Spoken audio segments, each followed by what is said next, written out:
특검이 공식 수사 기간을 이틀 남기고 이재용 삼성전자 부회장, 최지성 미래전략실장 등을 잇따라 소환해서 뇌물죄 수사에 총력을 기울이고 있습니다. 자세한 내용 김영준 YTN 개관 해설위원 그리고 최문석 YTN 선임 기자와 함께 알아보겠습니다. 두 분 어서 오십시오. 네. 예, 안녕하십니까? 이재용 부회장, 어제 9시 넘어서까지 조사를 받고 갔는데 오늘 또 아침에 일찍부터 소환돼서 조사를 받고 있습니다. 아무래도 삼성의 최순실 일가 특혜 지원 의혹을 규명하는 게 대통령 뇌물죄 혐의 입증에 가장 좋은 루트다. 특검은 이렇게 보고 있는 것 같습니다. 그렇죠. 지금 최순실 국정농단의 핵심적 사항은 저는 세 가지로 봅니다. 하나는 뇌물죄, 그리고 국가기밀 누설, 마지막으로는 블랙리스트라고 보는데요. 네. 그래서 국가기밀 누설과 블랙리스트는 어느 정도 다 이제 정리가 됐다고 보는데 뇌물죄만은 문제가 뭐냐면 대통령 대면 조사가 이루어지지 않고 있기 때문에 결국은 이재용 부회장을 자꾸만 부를 수밖에 없는 입장이다. 그러니까 이 뇌물죄와 관련돼서 네 개의 축이 움직여지고 있어요. 보면은 대통령과 그리고 삼성 이재용 그리고 최순실 일가 마지막으로 정부인 겁니다. 그러니까 대통령과 이재용은 직접적으로 결국은 소통을 했다고 한다면 삼성이 최순실 일가 결국 소통을 했고 그리고 대통령이 국민연금이라든지 다른 정부로 하여금 공정거래위로 하여금 압박을 한 것이 아니냐. 이 네 가지 축에서 움직여지는 것을 규명을 해야 되는데 문제는 대통령을 지금 대면 조사를 못한단 말이에요. 네. 그러다 보니까 삼성의 이재용 부회장이라든지 다른 삼성 관리자들을 불러서 결국은 이것은 특혜 의혹을 가져간 것이 아니냐라고 하는 이것을 집중할 수밖에 없는 그래야지만이 뇌물죄에 대한 부분에 대해서 특검이 자기 나름대로의 결론을 내릴 수 있을 거라고 저는 봅니다. 예, 그 뇌물죄 부분에 각각의 이 연결고리를 그렇습니다. 찾는데 지금 마지막까지 특검이 아주 총력을 기울이는 모습인데 오후에 특검이 총력을 벌이는 이유가 또 있을 겁니다. 이제 만약 삼성의 입장에서 보면은 이재용 부회장이 재판에 넘겨졌을 때 이 죄가 없다를 위해서 에이스 변호사나 총 전력을 다할 겁니다. 그렇죠. 지금 구속된 상황이지 이게 유무죄가 그렇게 판단이 되면 된 건 만약 아니라서요. 재판에서 이재용 부회장이 무죄다 이렇게 뒤집혀지면은 특검으로서는 박근혜 대통령 그 뇌물죄를 입증해야 되는데 그것마저 무산이 되는 거죠. 그러니까 이제 증거를 자꾸 찾고 그 보강하는 차원 그리고 이제 사실상 특검이 내일 모레 28일로 이제 수사 종료가 되면은 이제 연장이 안 될 것이 사실상 그렇게 돼 있는데 그 이전에 구속 기소를 하기 위해서 마지막 보강 수사 차원에서 계속 부르는 것 같습니다. 예. 자, 오후 2시에는 최지성 미래전략실장도 소환한다고 하는데 그런데 수사 기간 연장이 되지 않으면 이제 이틀밖에 안 남았습니다. 그런데 황교안 권한대행이 지금 키를 쥐고 있는데 연장할 가능성 없다고 가능성이 봐야 합니까? 높지 않습니다. 네. 가장 큰 거는 당청 관계라는 게 항상 존재하거든요. 예. 지금 자유한국당은 당론으로 특검 연장을 반대하고 있지 않습니까? 그래서 그것을 무시한 상태에서 황교안 권한대행이 특검 연장을 해주기에는 상당한 무리가 있을 것이다라고 보고요. 더 나아가서 만약에 그 연장을 해준다고 했으면 지금까지 침묵할 이유는 없죠. 그렇죠. 충분히 자신의 입장을 표명했음에도 불구하고 결국 이제 여러 그 보수 단체에서는 이제 특검의 부당성을 막 얘기하고 있고 더 나아가서 이 특검을 해체란 말까지 나오는 이 상황 속에서 황교안 지금 권한대행은 지금 보수 세력으로부터 일정 부분 지지를 받고 있는데 그거와 반하는 행동을 하기는 어려울 거라고 저는 봅니다. 내일쯤 얘기를 할까요? 그렇죠. 왜냐하면 입장을 분명히 얘기를 해야 되겠죠. 그렇게 해서 종결을 하고 더 나가서 특검도 제가 볼 때는 연장이 안 된다는 걸 전제로 하고 지금 마지막 마무리 수사에 올인하고 있는 것은 아닌가 생각을 하게 됩니다. 조금 전에 또 특검이 이영선 행정관에 대해서 구속영장을 청구했는데요. 여러 가지 혐의에 대해서 조사를 받았습니다만은 영장을 청구하는 거는 어떤 혐의 때문입니까?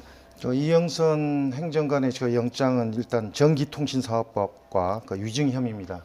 전기통신사업법이라는 거는 대포폰이라고 하는 차명폰을 만들어준 그 혐의고요. 그 위증은 그동안에 나왔을 때 거짓말을 했던 거기에 대한 건데 사실상 헌재 나와서 위증한 그렇죠. 그 부분인 거죠? 사실상 이영선 행정관은 김영재 성형외과 원장 등을 외부에서 차로 태워서 보안 손님 형태로 청와대 데리고 간 분입니다. 그리고 이제 정호성 비서관에게도 기치료 아줌마 들어간다든가 주사 아줌마 들어간다든가 했을 때 쉽게 그 박근혜 대통령 주변에서 일어난 비선 진로에 대해서 좀 더 많이 알고 있다. 네. 그렇기 때문에 특검이 그 점에 좀 집중 조사를 하지 않을까 싶습니다. 예, 일단 조사는 그러니까 전기통신사업법 위반으로 오늘 뭐 영장을 네. 받았지만 조사는 앞으로도 비선진료 비선진료 부분에 쪽에, 집중될 것이다 이렇게 보시는 거군요.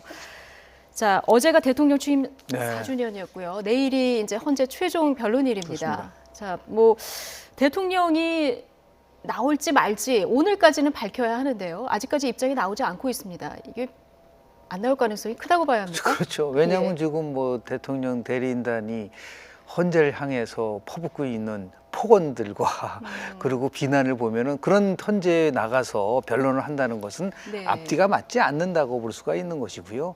그리고 나갔을 때 득보다는 저는 실이 더 많다고 봅니다. 여하튼 간에 대통령을 향해서 결국 뭐 국회 측에서의 질문이라든지 이런 것들을 과연 방어할 능력이 있는가라는 예. 부분들이 있기 때문에 실리적인 측면에서 봤을 때는 뭐 저는 최종 변론에 나가는 것이 헌재에 지금 생각하고 있는 판결을 뒤집는다든지 아니면은 정말 국민의 새로운 관심을 끌기에는 굉장히 시간이 많이 지연됐을 뿐만 아니라 실익이 없겠다고 판단하기 때문에 실익도 없다. 예. 최종 변론에는 뭐 참여하지 않지 않겠는가라고 조심스럽게 전망해 봅니다. 예, 최문석 기자는 어떻게 보십니까? 저도 이제 교수님 의견에 동의를 하는데요. 그 지금 대통령이 제가 대외적으로 말을 했던 게 1월 1일 날 기자간담회를 한번 했어요. 네, 대통령의 그렇죠. 멘트가 나왔죠. 깜짝 그리고 신년 기자간담회 1월 25일 날 정규제 TV에 나와서 또 본인의 입장을 해서 나를 엿그레하는 것 같다 네. 이런 게 있고 그랬을 때 현재는 직접 출석은 사실상 어려울 겁니다. 왜 그러냐면은 국회 소추위원단이 질문하거나 했을 때 혹시 실수라도 하면은 더 불리기이기 때문에. 그런데 이제 그 다른 할 수 있는 게 동영상을 녹화해서 이렇게 현재 이렇게 말을 할 수도 있다고 하더라고요. 그래서 그런 거는 혹시 가능성이 있지 않을까. 그래서 본인의 최후 변론을 영상 형식으로 예. 해서 헌재 보낼 것이다. 해볼 수도 예. 있다고 하는데 그거는 네. 개인적으로는 가능성은 없다고 보지만 네. 그럴 수도 있다는 게 좀 그 주변의 영상을 시각이랍니다. 보내면 헌재 본인의 재판관들이 얘기를 그거를 하는 거죠. 반드시 받아들여야 하는 건지. 그거는 이제 헌법재판관 예. 입장에서는 기본적으로 그 증인으로 질문하지 않고 신문하는 게 아니라 질문하겠다 이렇게 해서 예. 유화 제스처를 했기 때문에 그런 영상 받을 수도 있을 것 같습니다. 예. 자, 뭐 이런 가운데 대통령의 아하. 자진 사퇴, 네. 하야설 이런 게 지금 뭐 계속 제기가 되고 있습니다. 물론 뭐 청와대는 부인을 하고 있는데요. 네. 전혀 설득력 없는 얘기는 아니다. 이런 분석도 나오고 있는 것 같습니다. 근데 우리 정치권에서 많이 쓰는 말 중에서 절대로, 반드시 이런 말이 나오면 꼭 반대로 나오더라고요. 아. 그동안의 상황을 보면. 네. 그래서 지금 앵커님 말씀하신 대로 전혀 설득력이 없는 거는 아니다라는 것에 조금 비중을 예. 두고 있는 것 같습니다. 왜냐하면 대통령이 하야를 하게 되면 문제는 이제 헌재가 이걸 각하해야 되느냐 계속해서 심판을 해야 되냐 문제를 가지고 치열한 굉장히 복잡해질 변수들이 생기지 겁니다. 않습니까? 그러면 일단은 관심의 초점이 대통령 하야냐 아냐가 보다는 예. 헌재로 쏠릴 수밖에 없는 것이고 그래서 만약에 각하하게 되면 바로 대선으로 들어가게 됩니다.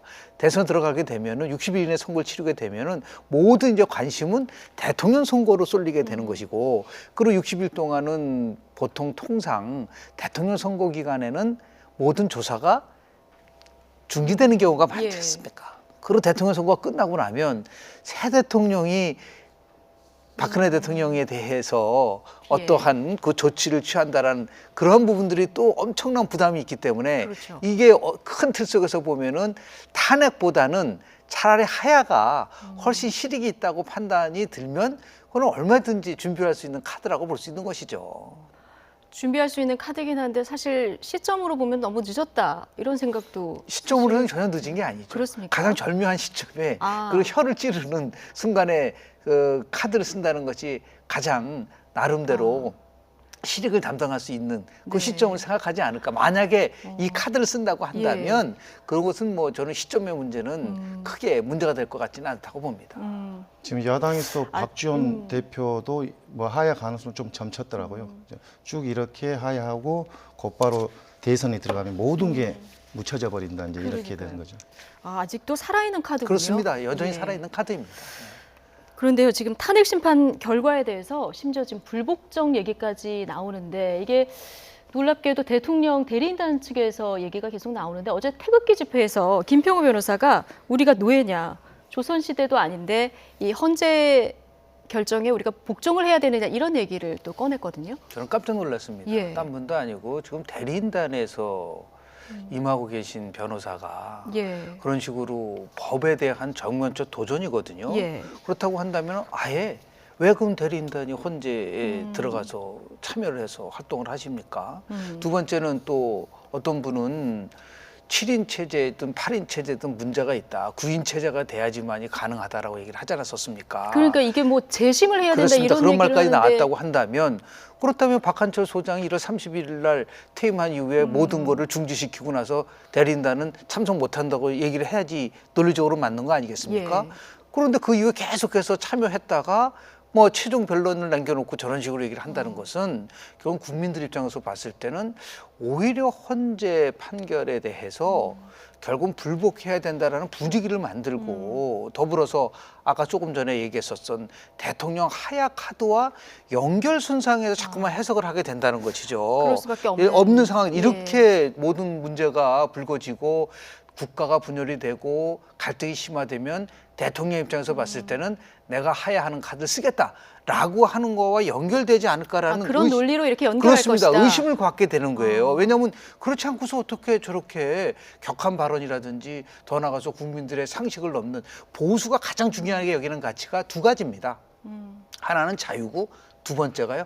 법치거든요. 예. 근데 보수를 상대하는 사람들이 가서 그 법치를 부정하는 발언을 한다고 한다면 도대체 대한민국의 보수는 무엇을 위한 보수냐라고 하는 비난을 받을 수 있게 충분하기 때문에 저는 그런 격한 발언이라든지 또는 뭐 선동성 이러한 그 언행들은 정말 조심하고 또 조심해야 된다고 저는 봅니다. 네. 이제 여- 이게 네. 이제 보수 지지층에 대한 어떤 여론전일 수도 있을 겁니다. 만약에 그 대통령은 나를 어느 세력이 엮으려는 것 같다 이런 말을 했고, 그리고 보수 지지층들에서는 대통령이 돈을 받아 착복한 게 없다 이런 식인데 지금 헌법재판소 탄핵 과정이 굉장히 빨리 간다. 그리고 그러다 보니까 우리는 복종할 수 없다. 그렇기 때문에 대통령은 뭐 중간에 아까 하야가 저 교수님 말씀대로 하야로 가는 일정이 이어진다 그러면은 그 지지층은 대통령은 그 죄가 없다 이런 식으로 예. 인식이 될 수가 있다는 거죠. 예, 그렇죠. 그렇기 때문에 그런 일련의 과정에서 대통령 대리인단들이 머리를 아주 많이 쓴 멘트라고 생각됩니다. 이게 다 지금 어떻게 보면은 일련의 같은 맥락에서 움직이고 네. 있는 건다. 두 분 다 지금 이렇게 보시는 건데요. 지금 뭐 심판을 앞두고 굉장히 양측에서 네. 분위기가 과열되다 보니까 지금 헌법재판소 재판관들뿐만 아니라 정치권 인사들, 네. 뭐 특검 관계자들까지 지금 경찰의 신변보호에 들어가 있는 상황이고요. 박영수 특검 집 앞에서는 굉장히 과열되게 또 시위도 있었던 모양입니다. 특히 이제 김정남 피살 사건 이후에 예.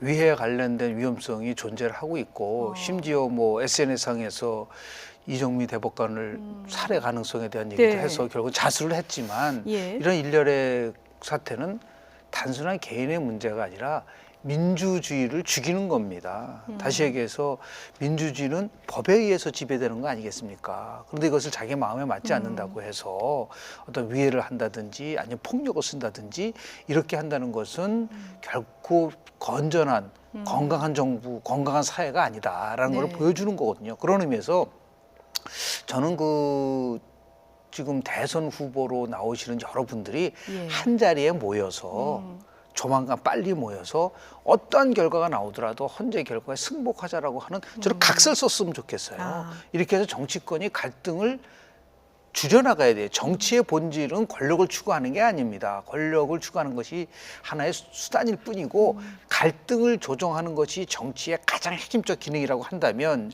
지금 갈등이 증폭되고 있는데 거기서 대통령이 되면 무슨 소용이 있고 사회를 이끌어가면 무슨 소용이 있겠습니까? 이런 의미에서 볼 때 저는 대선 후보들이 한자리에 모여서 법을 지키고 헌재 결정을 승복하자라고 하는 이러한 나름대로의 그런 민주주의를 건강하게 하는 그러한 좀 행동을 했으면 좋지 않을까라는 생각을 개인적으로 합니다. 네, 헌재 심판이 나오기 전에 그렇습니다. 정치권 네네. 인사들이 모여서 네. 이제 수용하자 이런 어떤 결의를 다져야 한다 이렇게 그렇습니다. 보시는 거군요. 예. 최문석 기자. 네. 예. 그럼에도 불구하고 뭐 이 화합과 조정을 해야 하는 정치권이 조금 그 광장에서 선동하고 있다. 이런 비판들이 좀 나오고 있는 것이 사실이고요. 좀 네. 어제 집회 보면 양쪽 다 정치인들이 굉장히 많이 참석하지 않았습니까? 이제 제가 보기에는 이런 촛불 집회가 먼저 시작됐지만 촛불 집회가 어떤 정치인의 선동에 의해서 움직여지지는 않았습니다. 그런데 예. 이제 아까 교수님 말씀대로 정치의 본질이라는 경우가 갈등이 생겼을 때 대화와 타협을 해서 이 조정을 하는 거예요. 그런데 대부분의 그 대선 후보나 정치인들이 그 촛불 집회에 가신 분들을 표로 보는 거죠. 이분들이 이렇게 주장하기 때문에 내가 편승하지 않으면 나에 대한 지지가 떨어질 것이다. 또 그리고 태극기 집회 같은 경우에서도 일부 현역 정치인들이 좀 더 선동적인 말을 하지만 그 자체가 자기에 대한 어떤 지지를 좀 얻고자 하는 거고 네. 자기의 생각을 좀 관철시키고자 하는 건데 이건 결코 바람직하지는 않죠. 그렇기 때문에 이제 촛불 집회하고 태극기 집회가 있지만은 헌재가 나오면 아까 말씀대로 좀 약간 수긍을 한 모두가 여기에 대해서 인정하는 그런 한번 그런 대화가 좀 있었으면 예. 참 좋을 것으로 생각됩니다. 네, 뭐 어떤 결정이 내려질지는 뭐 아직 아무도 모릅니다. 예. 그렇지만 어떤 결과가 나오든 간에 수긍을 하고 또 다른 갈등을 조장하면 안 된다. 두 분 다 지금 이렇게 보셨고요.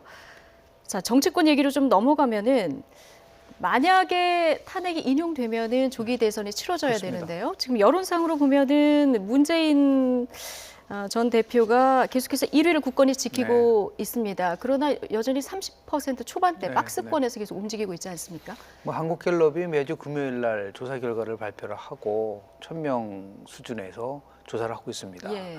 뭐 우리 도표에서 나오고 있지만은 뭐 95% 신뢰 수준에서 플러스 마이너스 3.1인데요. 지난주와 비교를 해보면 문재인 전 대표는 뭐 거의 변화가 없습니다. 그러니까 1% 정도 예. 나왔고요. 관심 있었던 부분들은 과연 선의 발언으로 안희정 지사의 지지율이 어떻게 될 것이냐가 초미의 관심사였었거든요. 예. 그런데 보니까 1% 상승세가 내렸어요. 주춤했어요. 아, 예. 그동안 계속 그 상승이 올라갔다가 일단은 제동이 걸렸던 모습을 보이는데 음. 한편으로 보면은 굉장히 선방한 거라고 봅니다. 왜냐하면 아. 지지율이 1%밖에 안 떨어졌거든요. 예. 그건 그 정도로 많은 분들은 아마 폭락할 거다고 얘기를 했지만 그렇지 않다라는 거고 전부 다 모든 지지도들이 좀 떨어졌는데 이재명 성남시장만 조금 한 네. 2, 내지 3% 정도 올라간 예. 부분들이 있는데 아주 굉장히 세부적으로 보면 2주 전과 1주 전과 비교를 해보면은 결국은 안희정 지사의 지지율이 떨어진 부분이 어디냐면 진보 그리고 더 나가서 충청 네. 그리고 호남 예. 이런 쪽에서 더불어민주당 지지층에서 떨어진 겁니다. 다시 얘기해서 집토끼에서는 어느 정도 이탈을 했다는 겁니다. 아. 그럼에도 불구하고 1%밖에 안 떨어졌다는 거는 결국 중도 보수층에서 새로운 또 지지가 역시 나왔다라는 거죠. 그래서 플러스 마이너스 플러스 하면은 마이너스로 크게 영향은 크게 없었다. 영향은 없었다고 보는데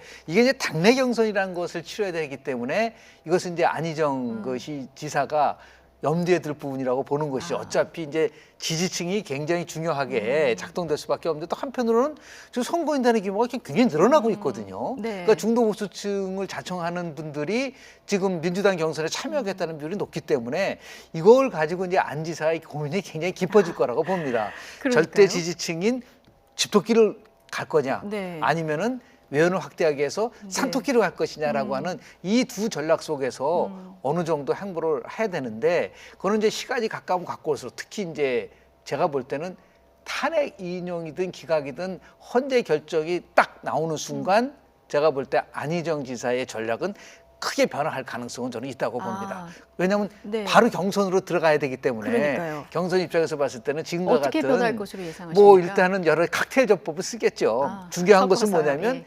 지금까지 단 한 번도 안희정 지사가 문재인 전 대표를 공격한 적이 없습니다. 그렇죠. 크게 그래서 공격한 결국 적은 크게 없죠. 보면요. 예. 같은 뿌리였기 때문에 그러나 막상 당내 경선으로 들어가면 절대 지지층과의 싸움을 해야 되기 때문에 누가 더 좋은 정권 교체냐를 가지고 치열하게 그 경쟁을 할 가능성이 있기 때문에 지금과 같은 외연을 확대하는 전략 플러스 네. 결국은 절대 지지층을 향해서 문재인 전 대표든 안희정이든 둘 다 정권을 교체할 수 있다면 네. 더 좋은 정권 교체를 위해서 나를 선택하라라고 하는 전략으로 전환될 가능성이 굉장히 크다고 저는 봅니다. 그렇군요. 뭐 안희정 지사 입장에서는 일단 본선으로 가려고 하면은 일단 뭐 당내 경선을 넘어서야 그렇습니다. 하니까요. 네. 머리가 복잡할 것 같습니다. 자유한국당도 지금 대권 채비에 나섰는데요. 원유철, 안상수, 이인재, 김진 이렇게 4명이 지금 대선 출마를 공식화하긴 했는데요. 지금 주전 선수들보다 링 밖에 있는 선수들이 더 주목을 받고 있는 그런 상황 아니겠습니까? 저희가 그래픽으로 좀 준비한 게 있는데요. 일단 보시면 황교안 권한대행이 있고요. 홍준표 경남도지사도 있고요. 그리고 김태호 전 최고위원, 그리고 태극기 집회에 열심히 참여하고 있는 김진태 의원까지 지금 이렇게 장외에 있는 후보들이 더 주목을 받고 있는데 이 중에 출마 가능성 있는 사람 지금 누구라고 현재로서 이제 보십니까? 홍준표 지사가 서서히 이제 몸을 풀고 있다고 예. 생각합니다. 이제 성완 정리스트 그 2심에서 무죄가 됐기 때문에 예. 아직 이제 대법원 판결이 남아 있지만은 저 홍 지사 측에서는 이제 검찰이 상고하지 않을 것으로 지금 보는 것 같아요. 그래서 이제 영남지방 지금 연설회를 통해서 민심을 좀 확보하는 것 같습니다. 그래서 예. 이제 얼마 전에 기자간담회 때도 탄핵 심판이 결정된 뒤에 영남 민심을 보고 최종 대선에 참여할지를 결정하겠다 이건데, 근데 이제 지금 최근에 보면은 홍 지사는 박근혜 대통령의 지금 그 국정농단이 있고 그러지만 여기에 대해서 직접적으로 공격을 하지 않습니다. 그런데 자유한국당의 그 친박 세력은 저속어를 써서까지 그 예. 비난하고 있어요. 그러니까 박근혜 대통령이 지지한 세력한테서는 지지를 계속 갖고 싶고 지금 이제 그 국정농단에서 책임이 자유롭지 못한 친박 세력들한테서 좀 멀어지고 싶은 그리고 이제 그 이유는 또 보면은 지금 영남 정서가 지금 TK 지역과 PK 지역이 좀 다릅니다. TK 지역은 여전히 박근혜 대통령 지지세가 있지만은 PK는 변하기 때문에 자기가 경남지사로서 돌아가면서 자기 좀 여론을 좀 수렴하고 그런 차후에 한번 선언을 하지 않을까 싶습니다. 예. 마지막으로 예. 네. 바른정당 얘기도 그렇죠. 시간이 없어서 해봐야 네네. 될 것 같은데요. 지금 지지율이 뭐 그렇게 오르지 않습니다. 지금 뭐 연대 없이는 네. 답이 없다 이런 얘기가 나오고 있는데 지금 뭐 김종인 의원, 정의화 전 국회의장 제3지대 연대 가능성 여전히 살아 있는 거죠? 살아있죠. 예. 그런데 이제 바른정당은 이게 지지율이 떨어지는 이유 중에 하나가 정통 보수라고 하지만은 보수의 가치에 대해서 사람들이 아직까지 받아들일 입장이 돼 있지는 않기 때문에 바른정당이 클 수 있는 길은 딱 2가지입니다. 하나는 김무성 전 대표가 들어가서 예. 경선을 하겠다라고 하는 자기 희생하는 불꽃수식의 역할을 해서 관심을 갖게 하는 방법. 근데 김무성 전 대표 입장에서는 또 번복을 해야 되는 아니 거잖아요. 그래도 결국은 예. 자기가 당을 살리고 당을 결국 보수의 가치를 새롭게 하기 위해서는 내가 대통령 후보가 되는 게 아니고 예. 선당 후사의 입장을 보여주는 그런 것을 불쏘시개 역할을 해야 보여주고 된다. 그리고 이제 오세훈 네. 시장까지도 같이 해서 바른정당도 경선을 치르면 누가 될까라고 하는 그런 쪽의 이벤트를 주지 않으면 저는 잘못하면 저 유승민 의원 같은 경우는 한국갤럽은 8명 속에 포함이 안 되면 빼버리거든요. 지금 예. 남경필 좀 의원이 지지도 조사에서 지금 배제되고 있지 않습니까? 예. 그런 위험성 요소도 유승민 있기 의원도 때문에 빠질 가능성이 있다. 왜냐하면 저 2% 예. 내지 3%밖에 안 나오기 때문에 저것이 그러니까요. 지속이 되면 그런 걸 막기 위해서라도 좀 특단의 조치가 필요할 거라고 봅니다. 예, 바른정당도 고민이 깊을 것 같네요. 네, 김영준 YTN 개관 해설위원 그리고 최문석 YTN 선임 기자와 함께했습니다. 두 분 고맙습니다. 네, 고맙습니다.